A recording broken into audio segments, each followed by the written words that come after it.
Welcome to our channel. Today we how to restore year-end 1099 tracking with Tipalti detailed guide step by step clearly. To restore year-end 1099 tracking with Tipalti, start by logging into your Tipalti account. Navigate to the reports section on the main dashboard. Look for the 1099s option in the drop-down menu and select it. Review the list of vendors to ensure all necessary individuals or companies are included. If any vendors are missing, add them by clicking the Add Vendor button.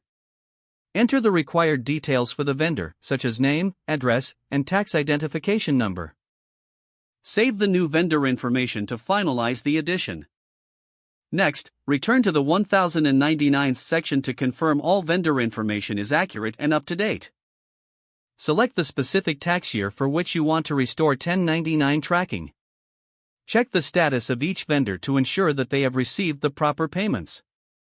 If any payments are missing, manually input the necessary transaction details to update vendor records.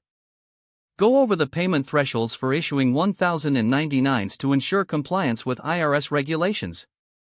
After verifying all vendor data, generate the 1099 forms by clicking the Generate 1099s button. Choose the type of 1099 forms you require, such as 1099 MISC or 1099 NEC. Once the forms are generated, review them for accuracy before proceeding to submission. If everything looks good, proceed to the e-filing option available within Tipalti.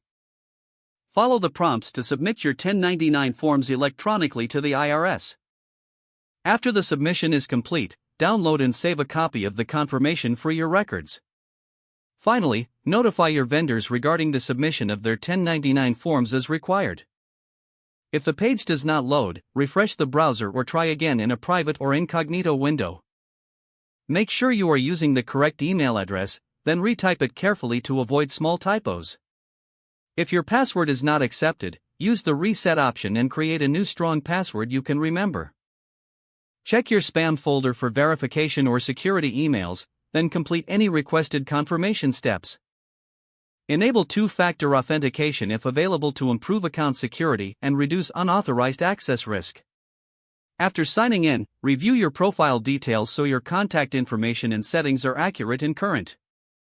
If you see an error message, note it down and try again after restarting your device and internet connection.